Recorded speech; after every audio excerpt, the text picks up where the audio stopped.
I would like to introduce Melania-Luisa Marte. Melania Marte is a nationally touring Black poet and speaker from New York, living in the Dominican Republic. Marte's poetry explores many subjects, including her Dominican roots and culture, intersectional feminism, and self-love. You can get in touch with her on Instagram at sheismela and learn more about her at www.melanialuisa.com. Hi, everyone. I'm so excited to be here. Thank you, Angie, for that intro. I'm excited to introduce Elizabeth Acevedo. So I'm going to give you a little bit of her bio, and then we're going to get started.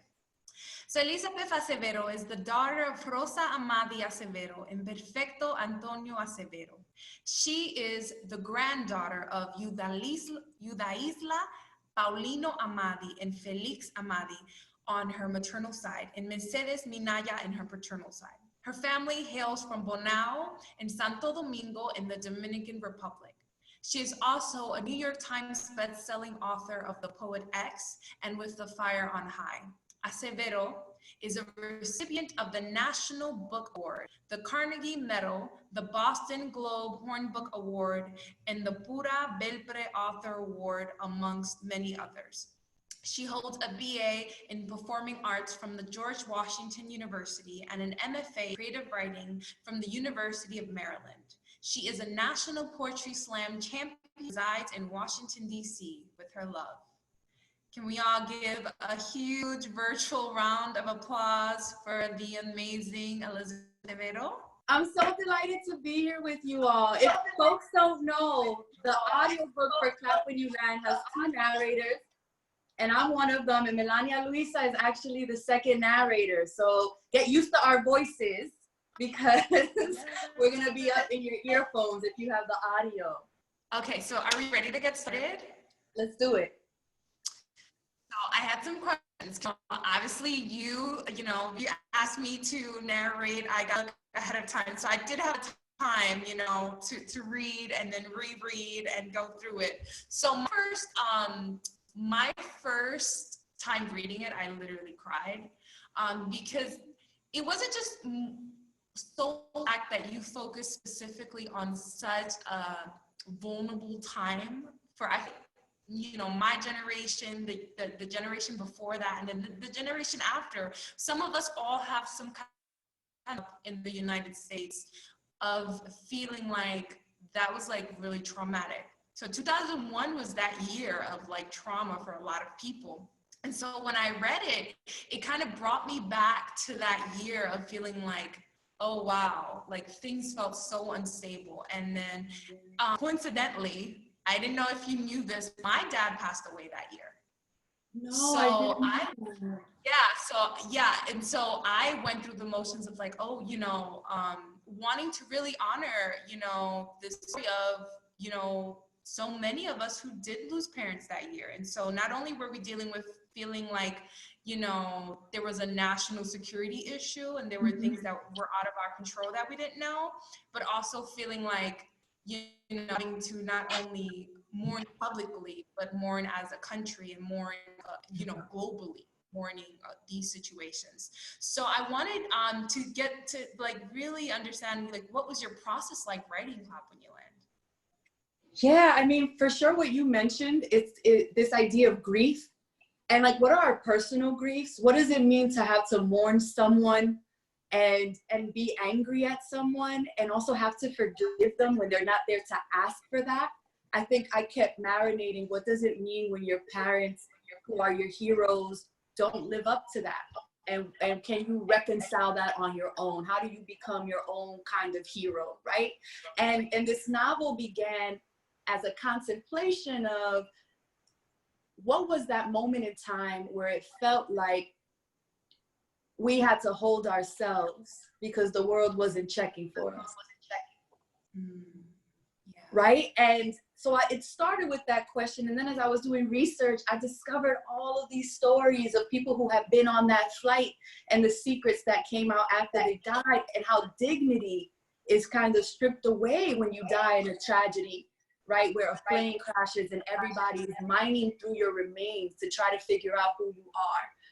right? So then this story became bigger of, I know a couple of people who have multiple families, who have siblings that they meet via Facebook, that they meet when they're already in college, right? And I felt like I didn't see that in books. What does it mean to have to navigate family when it is incredibly complicated?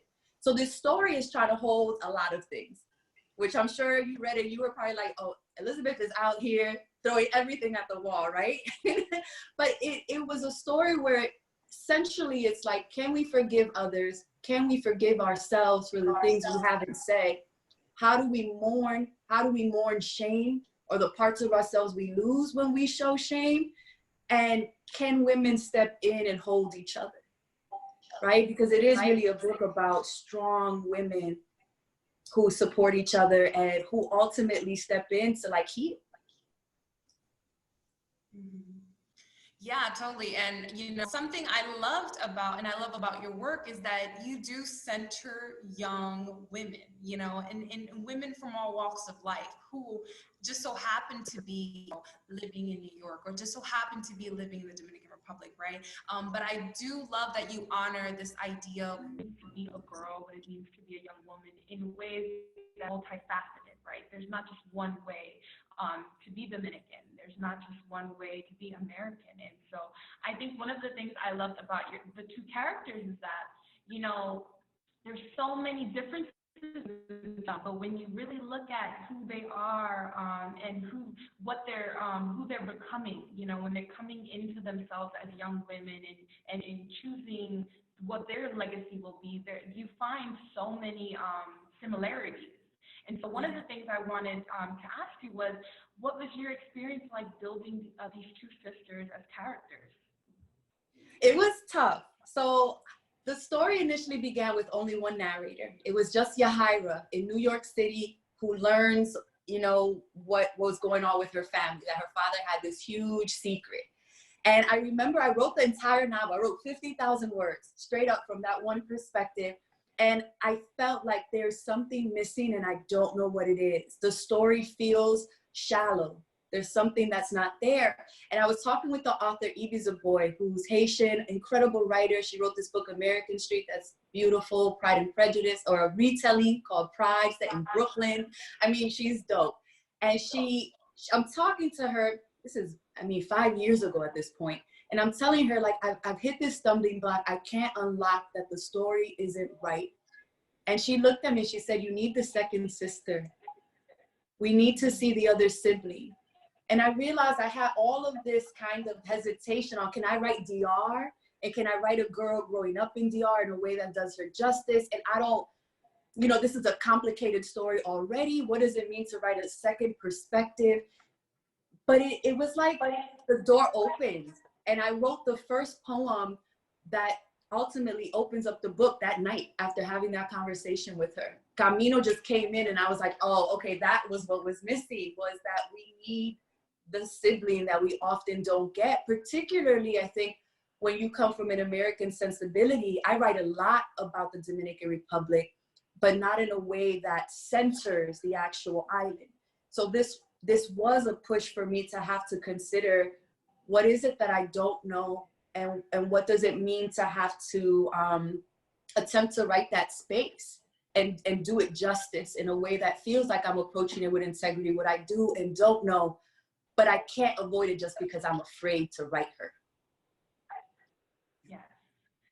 You know, that first line, I know too much of mud, was drew me in, and I was just like, okay, I got to do this. I got to do Camino justice, because just that line of just really bringing us to, you know, so much of Camino that everywhere will just feel so seen, of just feeling like, that's my mama's story. That's my grandma's story of just wanting to leave your island just to see what's out there. You know, this idea of wanting to just go somewhere, just to explore, to come into your own, you know, outside of what you're used to. Love that Camino really digs into this understanding that, like, I'm bigger than this. I'm bigger than the man who's following me around, right? I'm bigger than, you know, the idea of what a typical Dominican girl should be or do, right? And so I love that she really opens the doors and talks to you in a real raw way of how she's feeling like sometimes she feels trapped on the island, you know? And I think for me, I grew up in New York City, and for me, sometimes I felt trapped growing up in New York City, where I was just like, there's so much out there. You know, I think it's gonna resonate with so many, you know, girls, young women, older women of this wanting to become self-sufficient and to really figure out who you are and not have to be based on society or men or, you know, whatever, family. Yeah, completely. I think the places we're from have expectations for us. So it doesn't matter what that place is. I grew up in New York City, and I knew as soon as I graduate, I want to go away, because I know the person I have to be in this place might not allow me to grow, right, in the way that I want to. And I need something new in order to do that. And so Camino rubs up against, she loves home, and she wants to follow the steps of her aunt who is taking care of their home. But she's also just like, has so much she feels she has to prove, right? And there is something about New York. There is something about, if you don't prove something, you better show up to this city and do it. And I think that mentality of, can you love a place and leave it? You know, like that was one of the questions for her. I don't want to paint DR as not being beautiful. I don't want to paint it as not being a place that nurtures her, but it is a place where she realizes, like, I have to try something. I have to fling myself, and I'll come back, but I have to go first. And that desire is then matched in Yahaira, who's like, I've never visited DR. You know, I so desperately want to see this place that my parents are from, and that kind of return. I think that push and pull is a big one that folks are writing about more now. What does it mean to be first generation, where you are Dominican, but you're not always claimed, you know? And so those two questions of home and of leaving home were also central. And yeah, and I know you mentioned this. I read your New York Times article where you're like, this, hey, you know, yeah, right. It's just like, you know, wanting to honor this legacy, right? What you've been given, right? All this culture, all of this amazing that is coming to Ireland, but also honoring the fact that you grew up in a different environment. And so although you want to tell these stories and shed light, you did. And so I think what you did beautifully here was that perspective in a way that still honored, you know, being from New York City, but also being from the island. And wanted to share this quote from your book where you say, here in Morningside Heights, we are a mix of people, Dominicans and Puerto Ricans and Haitians, Black Americans. And so I love the way you introduced the melting pot of cultures that live in New York. And I want you, how did you go about choosing where Yahaira was going to be from, specifically in New York, as well as Camino in the Dominican Republic? Yeah. So if you've read the Poet-X, you know that the Poet-X is centered in Harlem. And I've always claimed Harlem. At some point it was renamed to Manhattan Valley, Bloomingdale. Now we call it Morningside Heights. But I always felt, I spent so much time in Harlem, and we're literally 5 blocks from the actual line. The line has moved throughout the years. But for me, it was Harlem. That's what we called it. And when I was writing this book, I had her on Dyckman. I was like, I know exactly where I'm gonna put her. Sherman Ave on Dyckman. She gonna go to 207. I had it all laid out. But I wanted to think about, well, there are other neighborhoods. You know, there are other neighborhoods where we exist. There are other spaces that we occupy. I've always thought the myth of Columbia in Morningside Heights, that it's such a Black and brown area, but this building kind of changes the whole environment. And I wanted to reclaim that. I wanted the character to have to kind of say, this neighborhood is not just the label that you've given it in order to make it more marketable, right? Like the people who are here, who have been here, also this is theirs. And I think that by taking that name in, it felt like an homage to my home. And it felt like saying, like, yeah, I can claim the name you have, that's also mine. And so I also wanted to add, in terms of obviously, that one sister is a little bit more melanated than the other. And so I wanted to ask you if you could walk us through some of the things you felt to honor in highlighting these two sisters. Yeah. So I wrote Yahaira, and I knew I wanted her to be darker. I feel like both my first two characters were described as brown, but lighter skinned. And I wanted to push, when we say Afro-Latina, I think sometimes it can be claimed as like a light-skinned curly hair, you know, and that started feeling like it was erasing darker skinned Afro-Latinas who have, you know, as much if not more claim to wanting a name, right? To wanting a label. And so with this character, I wanted very specific, and she's negra, and she is called that throughout the entire book. She is very clear on her skin color and who she is. She knows she's beautiful, right? I wanted that really proud Dominicans who are raised Black and know they're Black, and there's no shame in that, but that is also who we are, right? And so when you were saying about Dominicans can come through in many kinds of ways, it was, what is a perspective that I know exists that I have not, I haven't grappled with yet. And for me, Yahaira, that was a big one. But also, my mom is a lot fairer than I am, right? And I remember when I was little, I would be like, but Ma, like, don't you ever feel bad that people don't know I'm yours, right? And my mom would look at me and she'd be like, are you kidding me? Like, I'm all over you. like that's my mouth, that's my eye. Like she could point out like, this is mine, even if your complexion is different. And for me, the relationship between Yahaira and her mother, I wanted to depict that fierce love of, you may not always feel like this person gets you, right? But the love, regardless of how you may look to other people, is also visible and is also really clear. And that, you know, I come from a very melanated family. We got a lot of complexions. And so it felt like an interesting point to just push that colorism within Dominican communities and within Latinx communities are also stories that need to kind of come out and conversations we need to be having. Often the conversation around Dominicans and their Blackness is usually one that's like, oh, you know, either Dominicans who are like super proud to be Black, Dominicans who are considered to be anti-Black. It's just not having the language, you know. And I think obviously that you do, and in terms of your writing, is to expose some of the narratives that we weren't aware in terms of understanding that these are young folks who are still figuring out their identities, right, and the things of their identity.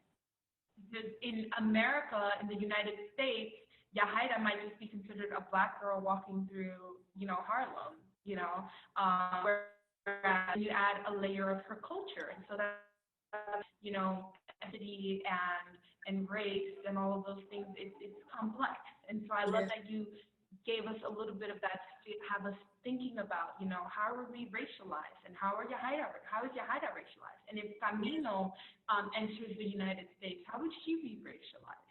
Yeah, for sure. For sure. I think particularly those of us who are in the diaspora and are writing almost forwards and backwards, right? We're writing here, but we're also, I'm always considering, you know, there are Dominicans on the island who are going to read my work, and they are also my audience. And so what does it mean that the way that race is talked about or considered there is different? And so both characters approach how they think about race and religion and even gender a little differently. And it was me trying to put on different hats as to what is the language you would have. If you're growing up in a regular ass barrio in Sosua, what is the language that you have around gender and race? And how do I allow that young person, the character 17, to still have questions and to still navigate? I think I want to always push against, my books aren't about providing answers. That's, you know, that's why you go to a textbook. Like my work is about asking questions. It's about wondering. It's about discovering delight. And when I'm writing, I don't want to push an agenda. I just want to allow for the possibilities, which is why my characters may seem like very different folks. What Xiomara called herself racially and how she calls herself morenita is not what Yahaira is going to say when she says, I'm a proud negra. Because they have different ways that they have come to terms with who they are. And so I want us to have so many different examples of how you can be in the world, so that we don't feel like if we don't fit in one box, all of a sudden we don't belong. You know, and I think especially when you write for young people, I hope that if people are reading my books, multiple versions, they see, oh, there is no one way. She's not giving us a single template. Yeah. And I think we definitely feel that. And so my next question was, what worked for you and did in Say that again? world building? What worked and didn't work when you were going through the process of world building between Yahaira and Camino? Camino just kind of came in and was like an express train, yo. She just had so much, and I fell in love with her and wanted to coddle her, but the verse was so much clearer. Like even that opening poem, I Know Too Much of Mud, I was like, oh, okay. The imagery here, the language, the story. So then I had to work with, oh crap, I have half a book, a whole manuscript written in this other voice that isn't matching up. So I kind of had to bolster the text and think about, how do I make Yahaira as compelling as this other character that I'm discovering? And can they both hold the narrative in equal parts? Can I make sure audiences find something tender about each one of them that they will want to invest in, they'll want to spend time in? I really struggle with multiple point of views when I'm reading a book, because I always love one character more than the other characters. So then I just want to skip sections. And so I had to keep kind of plugging away at, how do I ensure that both of these characters are there? And like a fun fact, I don't even know if my editor who's on here knows this. At one point there was this, Papi had left behind cassettes of just notes that he had sent to his daughter, to both his daughters, just like him telling them things that he thought about them and love for them, and they were gonna discover the cassettes. It was so adorable. It was this whole story. And I think I knew that those couldn't end up in the story. It was just too much of his perspective, and I thought it influenced too much, but it allowed me to know him. And I think when you're writing a character that could so easily be considered evil, it was important for me to also remember, this is just a man. And I have to show that he is complex, even without his letters. I have to show his kids loved him, even if he's not there. And now that I knew him better, I was better able to do that. But that was easily 30 pages that never wound up making it even to a draft that I sent in, right? And so in the writing process, there's a lot of different pivots I try to make that fail, right? I have an entire manuscript, you know, fantasy novel that the world will never see. That's 400 pages that, you know, it sucks. And so part of being the writer and is learning, like, what does this story need? Not just what I want to do because it'd be easier and I met my word count, but is it necessary to advance the story? And so there were a lot of decisions, a lot of different pieces and other characters. At one point, there was this guy named Manny, who was also a chess player, who played a bigger role. And man, when you got to cut, you got to cut. Yeah, and so I have 2 more questions, and then I want to make sure we have time for the audience to ask their amazing questions. I already see there's 3 more questions in here. Let's prepare ourselves. So what was your hardest theme to write? The hardest theme? Because I know when I was reading for Camino, there were so many themes that, whether it was her friend about to give birth, or you know, the moment where she's at the airplane, she's literally looking at the screen and the flight isn't, you know, there were so many things that really just tore at me that I realized I was like, oof, this was all. And you did it in such a beautiful way, because you lightened it up in a way that we were able to like not cry every like 5 pages. But we did feel there was a lot of grief in it, and but we do come out at the end of it on the other side of just knowing that there was love there, and love is what carried the novel, right? But I know there were some scenes that I'm sure for you were like really difficult to write. Yeah, I rewrote the end several times. I always get accused of like my endings kind of tie things, and I won't give anything away, but this book, more than my 2 other novels, I felt so inclined to try to offer a semblance of hope. If you've heard me speak, you're like, oh my gosh, she's always talking about hope. But I don't know that hope will save us. But I do think when you're writing about really heavy topics, particularly for and about young people of color, it feels so critical that when a young person leaves my book, they feel held, right? They feel, okay, this was hard, but look how there are so many possibilities at the end of it. And writing the end and getting it to a place where it didn't feel unearned, like this was an earned ending, and I believe it and I trust it, but also that it felt true to me in that it was affirming of the characters that I had made. That was incredibly hard. There's a scene on the train with Yahaira that hit very close to home, that was really hard to write, and was my mining my memories and kind of having to sit with, you know, what are the things I went through as a young woman that I know so many young women. And it's funny, I had my best friend read it, and she called me after. She's like, something similar happened on the train to me, and I never said anything.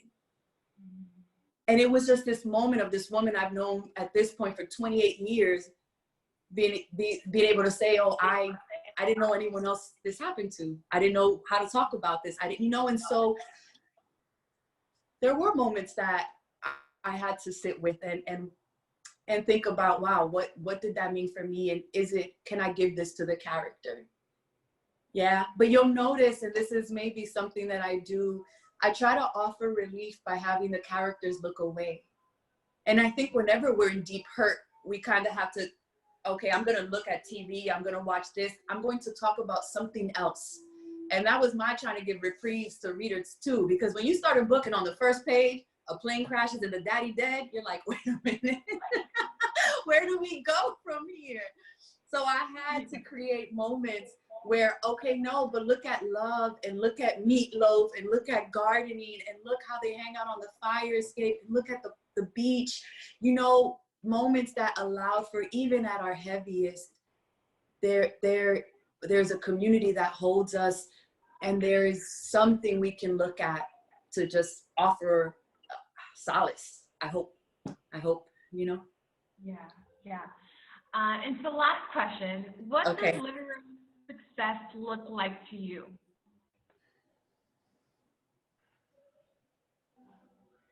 I want to be free to tell the stories I want to tell. I think I'm lucky enough that anytime I've been told you can't write that, I find a different way to do it. And I you know, I work with a major publisher, and I love my editor, and I've been so lucky that no one has ever told me, no, you can't write about sex tourism. No, you can't write about colorism. You know, I don't know if this is too heavy. That my vision in the stories I want to tell, I am entrusted to do so, right? And so for me, literary success is to attempt and experiment and play and continue trying to tell the stories that feel important to me without feeling like I'm hyper aware of a market, or like someone is trying to tell me what I need to do. I feel like a lot of readers have an idea of what they want me to write, and I've had to also quiet that voice. Like, there are things that I'm imagining that readers may not know is even an interest to me, or an interest to them, right? Until I provide the story. And so I've had literary success is trusting that voice that's telling me, you know what's next, you know what you want to say. And also the possibility of being able to do so without anyone ever trying to cut me off. You know what I'm saying? Don't cut my mic off. That's all. So that's what I think is for me, if I can keep doing that, I won. Yeah. Melania, is it okay if I read while folks start getting their questions together? I won't do too much, just a few minutes so people can get a sense, yeah? All right. So if y'all haven't seen it yet, I'm gonna read from the first passage. So from this point onward, anytime you hear Melania-Luisa, or anytime you hear Camino's voice, it's probably gonna be in the audiobook. So this will be Melania's voice. But I wanted to share some of the opening pages with you all, just so you could get a sense of who Camino is and what the story, where the story positions itself. So this is Camino Rios, sister to Yahaira Rios, on the very first day, the very first page of the novel. I know too much of mud. I know that when a street doesn't have sidewalks and water rises to flood the tile floors of your home, learning mud is learning the language of survival. I know too much of mud. How Tia will snap at you with a dish rag if you track it inside. How you need to raise the bed during hurricane season. How mud will dry and cling stubbornly to a shoe or a wall to Viralata the dog and your exposed foot. I know there's mud that splatters as a motoconcho drives past. Mud that suctions and slurps at the high heels of the working girls I once went to school with. Mud that softens, unravels into a road leading nowhere. And mud got a mind of its own, wants to enwrap your penny loafers, hug up on your uniform skirt, press kisses to your knees and make you slip down to meet it. Don't let it stain you, Diaz always said. But can't she see? This place we're from already has its prints on me. I spend nights wiping clean the bottoms of my feet, soiled rag over a bucket, undoing this mark of place. To be from this barrio is to be made of this earth and clay. Dirt packed, water backed, third world smacked, they say. The soil beneath a country's nail, they say. I love my home, but it might be a sinkhole, trying to feast quicksand, mouth pried open. I hunger for stable ground somewhere else. This morning, I wake up at 5 a.m., wash my hands and face. There is a woman with cancer, a small bulger swelling in her stomach, and Tia Solana needs my help to tend her. Since I could toddle, I would tug after Tia, even when my mom was still alive. Tia and I are easy with each other. I do not chafe at her rules, and she does not impose unnecessary ones. We are quiet in the mornings. She passes me a palm-sized piece of bread. I prepare the coffee kettle for her. By the time Don Mateo's rooster crows, we are locking up the house. Tia's machete tucked into her bag. The sun streaks pink highlights across the sky. Viralata waits outside our gate. He is technically the entire neighborhood's pet, a dog with no name but the title of stray. Ever since he was a pup, he slept outside our door. And even if I don't think of him as solely mine, I know he thinks of me as his. I throw him the heel of bread from the loaf, and he runs alongside us to the woman with cancer, whose house door does not have a lock. Tia knocks anyway before walking in. I do not furrow my brow or pinch my lips at the stench of an unwashed body. Tia crooks her head at the woman. She says, I have a softer touch than she does. The woman settles down with a deep sigh the minute I touch her. I bring the bottle of water Tia passes me up to her lips. She sips with barely their motions. It is said she was once a most beautiful woman. I lift the blanket that Tia wrapped around her the last time we were here and press gentle fingers to her nightgown-covered abdomen. Her stomach is hard to my touch. It is easy in a moment like this to want to speak over this woman, to tell Tia there is nothing more we can do, to say out loud the woman is lucky that her lungs still draw breath. But I learned young, you do not speak of the dying as if they are already dead. You do not call bad spirits into the room, and you do not smudge a person's dignity by pretending they are not still alive and right in front of you and perhaps about to receive a miracle. You do not let your words stunt unknown possibilities. So I do not say that her dying seems inevitable. Instead, I brush her hair behind her ear and lay my hands on her belly, chanting prayers alongside Tia and hoping that when we leave here, vida lata and not death is the only thing that follows. And then this is the last piece. Tia is the single love of my life.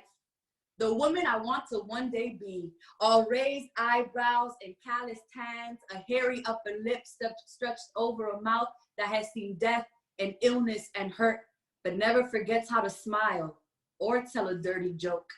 Because of her, I too know death and illness and life and healing.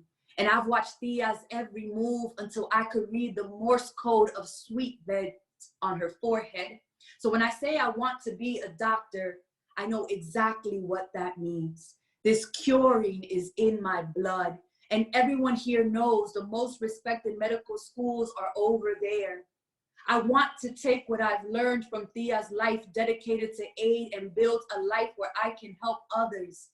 There have been many days when Papi's check comes late and I have to count how many eggs we have left or how long the meat will stretch. I don't want Tia and me to always live this way. I will make it, I will make it, I will make it easier for us both. And we'll stop there. Thank you. Yeah. Thank you so much for listening. I can't wait to get these questions. All right. So I got a question. How do you figure out what's the next book you dedicate your time to? And I will say that I don't always know what the next book is in terms of when it'll come out. But once I finish the project, I always have something in the back burner. And so when I was writing the Poet X, I already had With the Fire on High done. And I had Clap When You Land, a very early version, pieces of it done. So I finished the Poet X and I'm like, well, I'm gonna go back and edit that other book. So while I'm editing With the Fire on High, I am rewriting Clap When You Land. As Clap When You Land was getting edited, I began working on some adult books. So I have a poetry collection that I've been spending time with, and I have a novel that I'm considering. And so for me, part of the experience of being a writer is that I'm always doing two things. So I am drafting a new project. I'm working on something that doesn't have a home yet while I'm also editing. And so I think that that means my creative brain is continuously working, and I allow myself the joy of a new project. But the part of me that is really afraid of a blank page is able to dive into a revision and like, okay, how do I fix this? How do I make this better? And I find that that interplay really works for me. But that doesn't always mean that the next thing I'm working on actually gets published in that order. As you all heard, With the Fire on High was second, Poet X was first, Clap When You Land was third, although they weren't written in that direction. And so I would say commit yourself to the project that is most compelling, but make sure you finish it, because you're always going to have a shiny new object that you want to write. And particularly if you're working on long form, right, a novel or a larger collection, I don't think you can move on from it until you've finished it or have a sense of closure, but you also don't know what that project is yet. And so the part of me that wants to imagine, oh, I know exactly where this will go or when it should go. When I finish a book, I know, oh, actually, I'm going to be editing this for a long time because I'm not the writer I need to be yet to finish this book. So I might have to slot something else in as next. And so my brain is always trying to make. And so I have to be very strategic in where I put that time and energy. Jordan Burgle says, what advice or insight would you give to English teachers who want to teach and read this book with their students? I think I would do a lot of pre-work. So I would make sure that the students are walking in with a certain level of prior knowledge about the Dominican Republic, specifically about the area of Sosua, which is mentioned in the book. And I would also have them do some pre-work on AA 587 and what that flight was and what happened there. I think that students having more information geographically, but also about the particular community I'm writing from will probably allow them to access the text a little bit easier. So I would do that contextualizing of place and language and people in order to have them navigate the sense. And even if your students are Dominican, I don't know if this generation necessarily knows what happened in 2001. So I would be mindful of just contextualizing the story in that way. And Saldana says, will autographed copies be available for purchase? I believe that autographed copies are available via a couple of different stores, and I'm gonna let Word Up Bookstore actually tell. I don't know what their stock is or where they are, but we did have thoughts to create a partnership. So stay tuned either to my IG or Word Up's, but I'm doing my best to get as many signed copies, and until we open back up, I'm not sure what that looks like. But yeah, I'm gonna be around. You're gonna be around. We're gonna figure this out. Awesome. And then Arias Franklin says, do you have a particular muse? Can I hear it one more time? Do you have a playlist you write to, or is there a particular muse? I can't write to music. I kind of need quiet, probably because I read out loud. Do you do this, Melania? When you're writing a poem, do you say it to yourself as you're writing it? Yeah, and it kind of, by the end of it, by the time you've been reading it 100 times, you've memorized most of it. Yeah, so writing for me is exactly that. I especially in verse, I'm reading it and I'm listening to it over and over and making sure that, does this sound how I want it to sound? And so because I'm listening to my voice and I'm listening to my characters, music doesn't really work for me. However, there are unofficial playlists that I've made on Spotify for every one of my books, because I do try to build the world. So I'm like, what are they listening to? What reminds me of them? There are like secret Pinterest boards where I create images and just try to visualize the world. So I do a lot of behind the scenes work. But there's a Clap When You Land Spotify playlist. It's just my own, but you can tune in. I love it. Awesome. And then Jacqueline Jones Lamont says, how has KFM shaped your work as a poet and writer? How has KFM shaped your work as a poet and writer? Kave Khanum? Oh, Kave Khanum. Oh, no, I just wasn't sure if I was mishearing. I love my time at Kave Khanum, which is an incredible fellowship for Black writers in the United States, and even internationally. There are folks that come from all over. I did two summers and was able to work with, such incredible poets. But I think particularly because I went to an entirely white MFA program, at least while I was there, I was the only person of color. It was so important for me to go to workshops like Callaloo and Kave Khanum and Canto Mundo, where I could see folks who I was in conversation with, where I could read work that felt like, oh, like this is where we are, and this is how we're approaching poetry, and this is how a plethora of folks can attempt to write Blackness in different ways. And so for nothing else, it was just such a reminder that I am not writing in a vacuum. And it was really important because I felt so isolated, for me to know, like, oh, we are all here quietly doing our work and in conversation. And so if you're looking for a community in that way to read work that that makes you reconsider how you're approaching, your own writing in relationship to race, I found that it was pivotal in affirming me in that way. Awesome.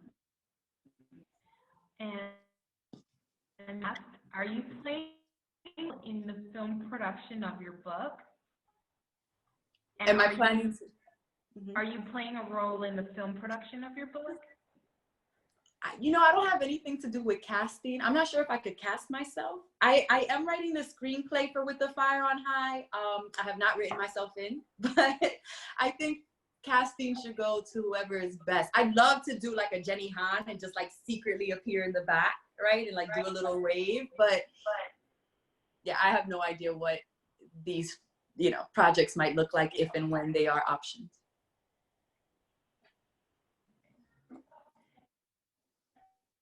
And just as a teacher, how can I encourage my students to be authentic and honest in their writing? I think that it's important for educators who are trying to encourage students to write vulnerably. One, demonstrate what that space looks like. I think as educators, we get really afraid of being embarrassed, but what does it look like if you share a poem that might be hard to share, that shows your students what vulnerability could look like, right? Modeling that is really important, but also not making assumptions about how honest people are being, because especially with young people, it can be hard to confront difficult things through writing in an academic setting for a teacher who grades you. So I think you have to remove, like, I am not grading the poem and the quality of what it sounds like. I am not judging what you say in this poem. I actually don't even have to read it unless you want me to. You are not censored in this piece. I think the more that you can create room for a student to feel that they are free in owning the words and in owning the story, the more honest that they're going to be. And then they might choose to share that with you. But I find that for me, when I'm walking into a space, that's what's going to allow students to feel like they can trust me, is that I let them know everything you say and write and how you share it is on your terms. I think that agency allows for a softness that is critical for our young people to know that they have the ability to say, I want to write this, I don't want you to read it. Like, that's important. So those are my 2 suggestions. Awesome, thank you. And then Mia asks, what has been your most inspiring experience as an author? I think it's meeting folks who are moved by my work. You know, we spend so much time writing and imagining an audience and imagining how people will respond. And particularly as someone who performed, so much of like my psyche was around like, oh, and I'm gonna get them to say, oh, at this point, and oh, I'm gonna aim for a standing ovation, right? Like, you hype yourself up for what an audience is going to give you so that you know you did well. And when you write a book, that goes out and it's just silence. Like, I remember the Poet X published and I was like, so is anybody, did they read it? Are they reading it?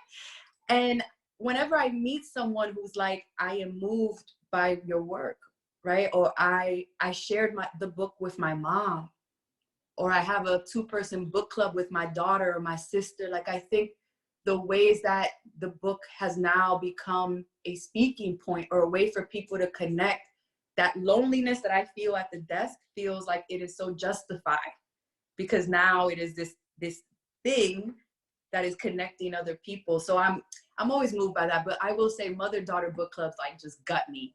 As someone who desperately wanted to read with my mom and bought Julia Alvarez in the Name of Salome in Spanish and in English so that we could read it together, whenever I hear that, there's just something in me that feels like this is intergenerational work, and that feels pivotal. Yeah. Yeah. Do you have energy for at least three more questions? Yeah, for sure. Let's. We're good. So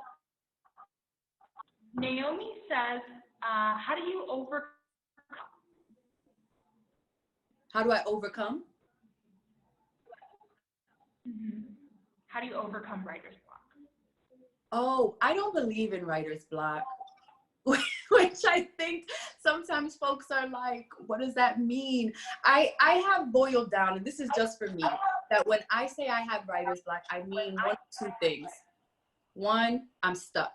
I'm working on something and I don't know how to move forward in this text. And what I do for that is I jump around. I don't really plot or like outline.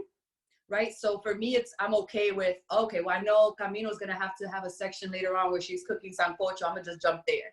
Oh, okay, I know Yahaira has to at some point discover blase blah, I'm gonna jump there. So I let my brain jump to the thing that feels most exciting, because then at least I have material and I can go back and weave it together or sew it together, right? So if I feel stuck, I find that what what I'm really saying is this thing right now, I don't know how to solve, but that doesn't mean I can't write. I just can't write this particular moment. So I can move around. The other thing that I mean when I say writer's block is, oh, I'm uninspired. And that feels like a different thing than being stuck. When I feel uninspired, for me, that's more, what have I been consuming? What have I been reading? When was the last time that I really paid attention to music, where I listened to an entire album and sat with it, and what was the larger project? Like, it may be that I haven't been aware of the art I'm taking in. And so I don't feel moved. I don't feel like I have art inside of me to give back.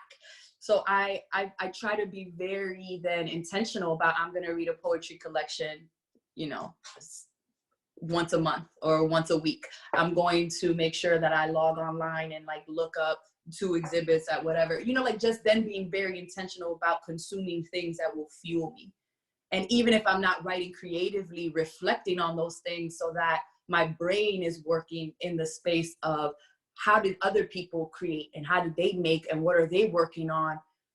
And I think that's still part of the writing process. That's still getting to know what you're doing by reflecting and seeing what is playful or interesting about other people's work. So that's like my writer's block spiel. But I will say that I think, you know, Fatima Asghar has this incredible thread on Twitter where she talks about writer's block and how so much of it sometimes is you're just tired. And like, it is okay to tell your spirit and your soul, like, we don't need to make. You're right, that we're not just what we produce. And I think when you're creative, it should be joyful. It's work. I still have deadlines. I still have to get things done. But if your spirit is depleted, it might be like, all right, I gotta take a break. And I trust that the writing and the creativity will be there when I get back, because it is a part of me. It's not something that will just disappear. Yeah, so, you know, if what I said doesn't serve you, try to find Fatima Asghar's thread, because I think it's an incredible counterpoint to the idea of writer's block doesn't exist.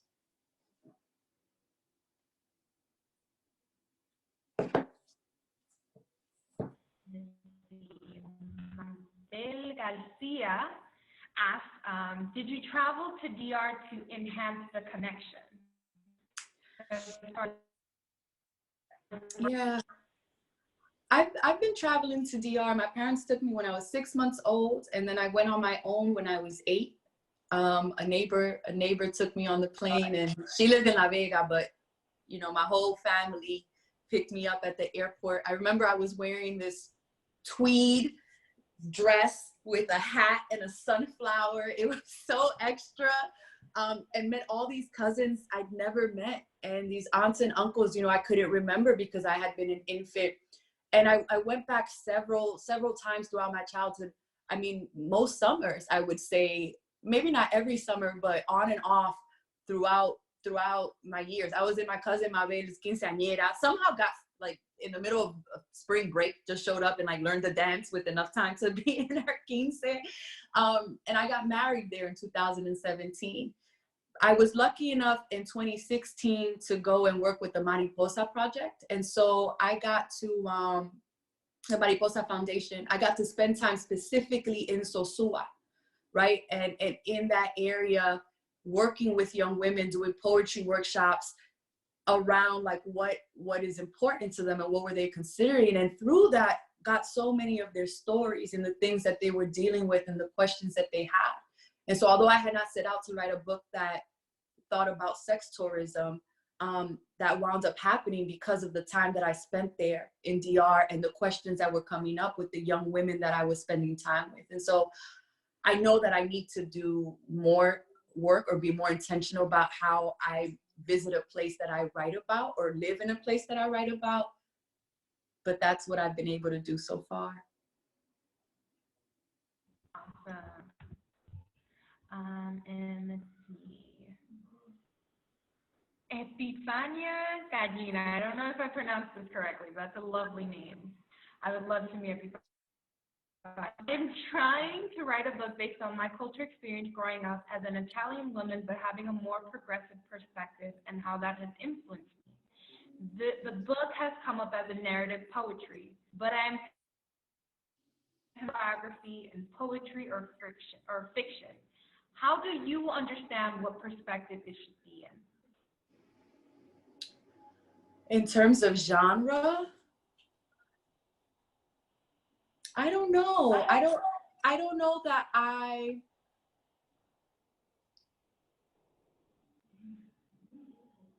wait until a thing is done to figure out what I'm gonna call it, right? Like the verse novel became the name, but in my head, I had this idea of a hybrid, and I don't know what that would be, right? I think I write a lot historically and fantastically. I don't know if those are fantasy novels. I don't know. They're not history, but it encompasses all of that.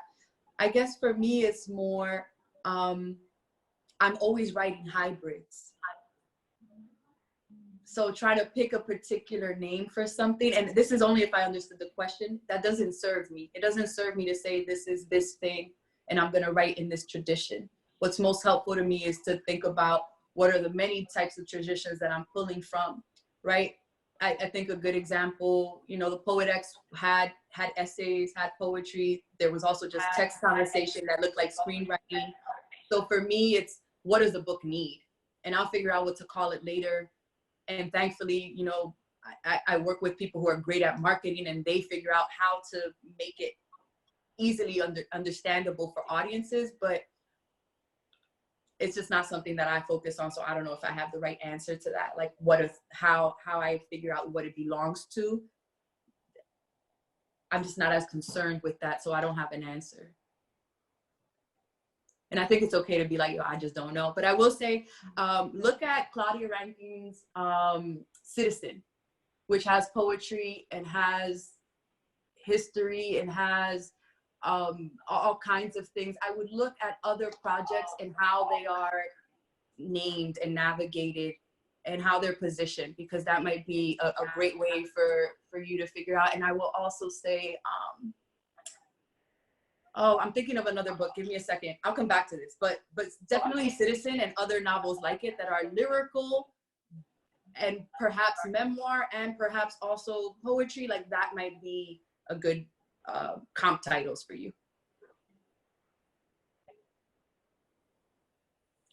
Melanie Garcia, I hear through the grapevine that one of your characters is a woman in your book. Where did you draw inspiration? One of my characters is what?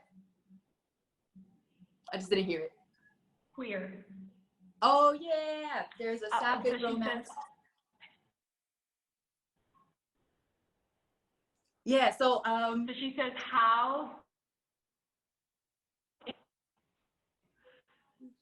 Yeah, I write queer characters in all of my books, and it feels important to me to like recognize that, right, this is the community, these are the folks that live there, and although, you know, how that is accepted or treated may be different generation to generation, at least the generation or the future I aspire to is one where queer folk are main characters and are treated as much of a protagonist and as viable a protagonist without that being the central part of their stories.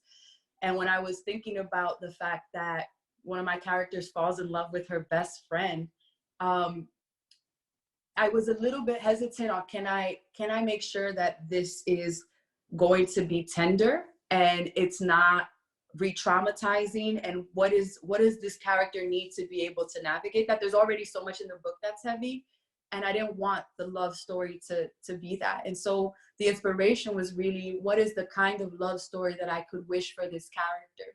And, you know, it's not all roses, but how do I ensure that it feels as gentle as all of the other love stories that I've written? And what were the feelings and thoughts that I had when I was growing up and was thinking through when I was attracted to folks that I could borrow from and enter into this story. And so it was a multitude of different inspirations that I pulled from and ensured, you know, and I hope that character feels true to folks. You know, her love story felt so sweet to me, and I wanted there to be sweetness in the book. I definitely felt that reading. This was a lovely touch just to get to see not only is she's young, she's in New York City, she's experiencing things, but she's in love with a friend, and it just feels touching. And so we have a question from, let's see, Ellen Chu has a question.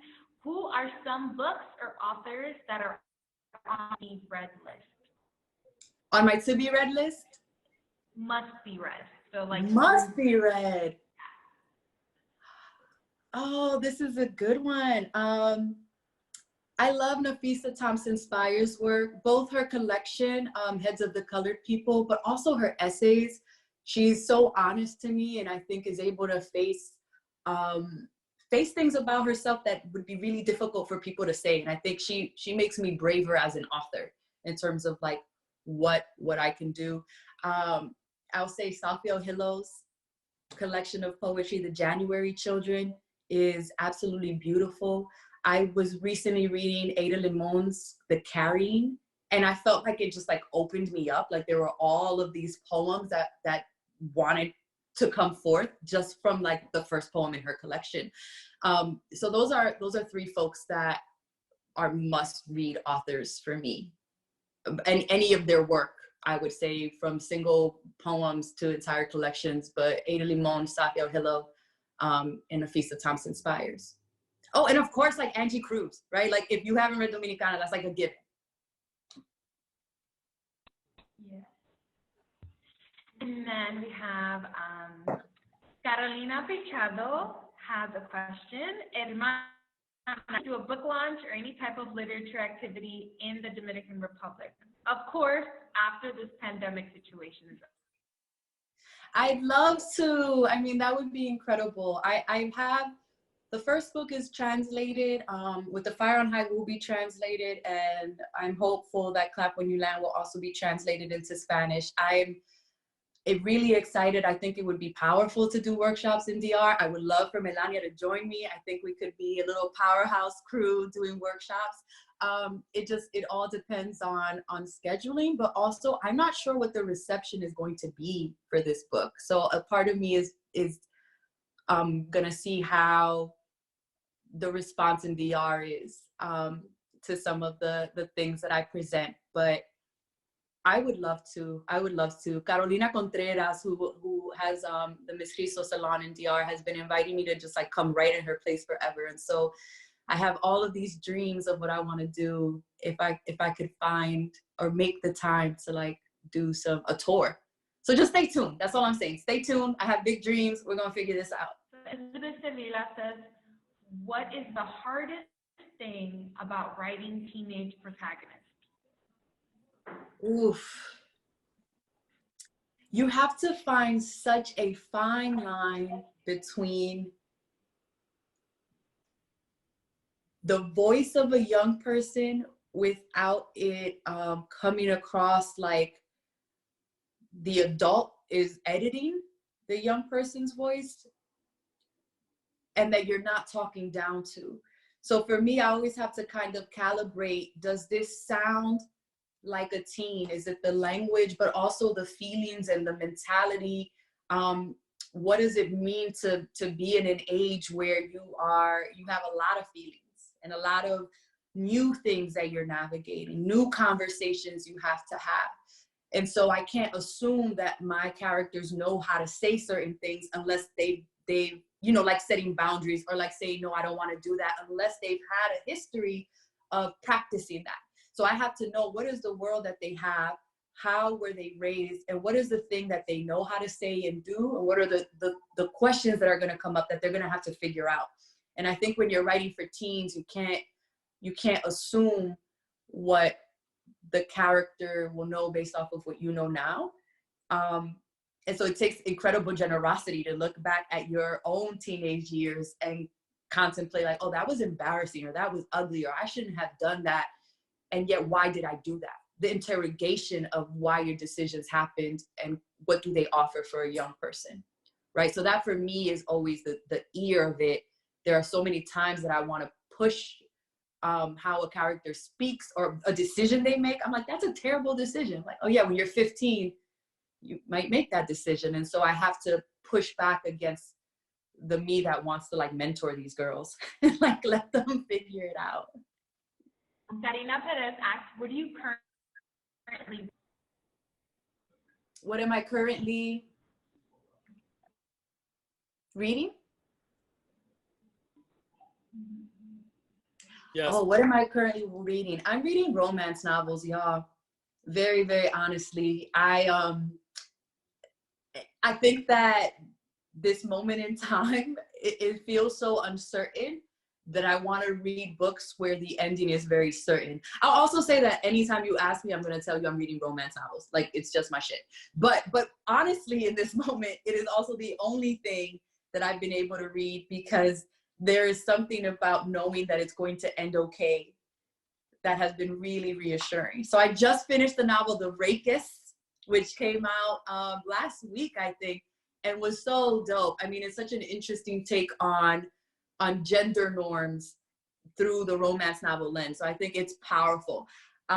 So if you are into a very new romance novel, I will say The Rapists. And if you're trying to like, who's an OG that I could mess with, I'll say Mia Sosa is a Cuban romance novelist who's incredible. Mia Sosa. I read her recently. I love Alyssa Cole. She has both historicals and also contemporary work. And Beverly Jenkins is an OG. And if you love history, Beverly Jenkins tells these incredible love stories set in the 1800s with all Black characters. Beautiful. So those are my 3 romance novels. But I'm looking for joy, y'all. And I'm looking for books that frame things and I can trust I'm gonna be okay when I'm done with them. The Rapists also had me crying, but by the ending I was like, yay, love. So romance novels. Veronica Polanco asked, how important was your MFA in your writing career?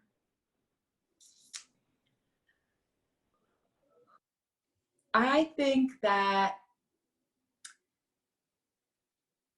my MFA was incredible in that it afforded me 3 years where the goal was for me to read and write and engage with other folks whose entire goal for 3 years was to read and write. And having been a school teacher prior to go into a setting where I had a fellowship, where I taught 1 class twice a week, the relief of, oh, I really can just focus on what I want to do creatively.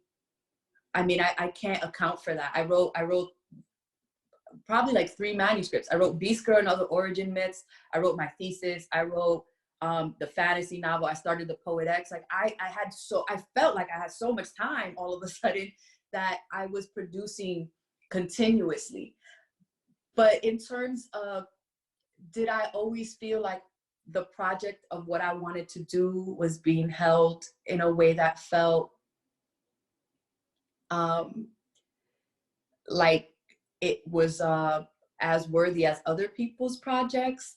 I really struggled with connecting to certain professors and certain classmates, and I had to work actively to create those relationships in ways that I'm not sure all of my classmates had to. And so I'll say what I always say when people ask me about MFA programs: I'm so glad I went somewhere that was fully funded. I don't know if I would be as happy if I had paid for an MFA degree. And so I think that fully funded programs are critical because it is so difficult to make money off of this, off of this work, right? And so to be $200,000, $300,000 in debt is tough. So for me, that was number one. I only applied to places that were fully funded. I will say that it is important to find like the professor in advance, like who are the people you want to work with? Not that you want to like aspire to be, because I find that there are some people who were in my programs who wanted to be these professors, and so they were in their pocket, but it felt like, well, are you writing differently, or are you just writing the thing they would have written, right? So you also want folks who you want their feedback, but you don't want to be them. Who are the professors who are doing that? And I wish I had been more aware of looking for programs that had very clear commitments to diversity and inclusion. I think it might have been really helpful to have one other person of color in the room. Yeah, So I think that but you don't need an MFA. I will also say an MFA is a very new thing. It's a very American thing. People wrote for thousands of years without one. You can teach yourself. I don't have an MFA in young adult or in fiction. My MFA is in poetry, but I taught myself how to do these other things. So if you want time to write and a space, then that's great. If you are able to recreate that experience differently, then that's great. Like, there's no one way to do this. So that I just want to be very clear that I know some of my favorite writers don't have MFAs, and follow your journey. Awesome, thank you. Well, that I appreciate you all. There was one request that I want to honor, which was their look through. I wanted to just answer this one question that a young person asked as an aspiring writer, like, how do you find inspiration? I'm not sure if the other folks who got to ask questions were teens, so I do want to catch this one who said she's a young writer. If you are looking for inspiration, I find that part of being a writer is having a writer's eye. Is how do you look at the same thing everyone else looks at, but you're continuously looking for what is the moment of human experience taking place here that I can put language to. And so an example I give, I was getting my nails done. This was a while back. I had been touring for a long time, for a few weeks. I hadn't seen someone I knew in a while. I was hugging strangers, but just felt discombobulated. And I go to my regular nail lady and she's doing my nails and I teared up. I got really emotional because here's this woman who knows me, but it's also just making me feel pretty. And in my head, I'm like, oh, she loves me, right? But that was a poem. What is it about loneliness and about spending a lot of time by yourself that makes even this interaction with basically a stranger feel bigger? And so as a writer, you want to always look for what are the moments that I can expand upon or be thoughtful or introspective about, where I'm talking about this bigger thing, but I can use this moment to illustrate it. And I think when you walk through the world as a writer, there's always something here to find and think about and dissect. It means that inspiration is everywhere. And if none of that works and you're like, I don't know, Liz, that's too abstract, go to headlines. When I was coming up and I couldn't think of something, I would go to the headlines and I would just read. I would read the newspaper, I would read magazines and look at what is it that I'm reading that makes me angry or makes me sad or makes me inspired, and I'm gonna write about that. So I think that once you train yourself to always find a path, a way to write about something, you know, the world is your oyster. I wanna say that I appreciate you all so much. I wasn't sure how a virtual launch was gonna go. I mean, if my publisher was here, they would tell you I was like, I'm not canceling the tour, right? Clearly that didn't happen, right? But I just could not have imagined what this would look like. And I thought that perhaps this book would be less celebrated than my other work. And in many ways, it felt like the one book I wanted to ensure that I could be with my community to talk about. And so for each one of you that showed up, that logged in, Melania-Luisa, who is like chilling in DR with her grandmother, eating all the fresh fruit, right? Dominican Writers Association, Mami Chula Social Club, right? HarperCollins, Word Up Bookstore, and you all, like, I do not take it for granted that I put a book into the world, but that we all celebrated it together. And so thank you for making this day joyous for me. Appreciate you. Liz, thank you so much. Melania, thank you so much for moderating. Really appreciate you, ladies. Liz, I hope you continue rejoicing in this awesome celebration of this book. I finished reading it. My writers group is reading it, and I keep telling people, don't talk about it yet because we have a book club in June. That's when we're really gonna get into this book, into the meat of this book, and discuss everything that is going on with these amazing characters. So thank you so much for putting this story out there. Awesome. Thank you all. Take care. Thanks so much, everyone, for attending. And I did want, before we close, we have a giveaway, and I did want to call out the names. I know some people are waiting, so Vern, if you want to say a few things, and then I'll do the giveaway. Yeah, a few things. Check out DominicanWriters.com, WordUpBooks.com, stay in touch with Mami Chula Social Club, and fill out the census. My2020census.gov, get, you know, the representation and all the funding that you need in your communities. It's so, so important. That's why we're nerding out and telling you at the end of this event to do that. Also, right after this is over, we're officially launching our, like, the Word Up GoFundMe. So check that out and support it so that we can reopen and actually get to a point where we can be together in person once again.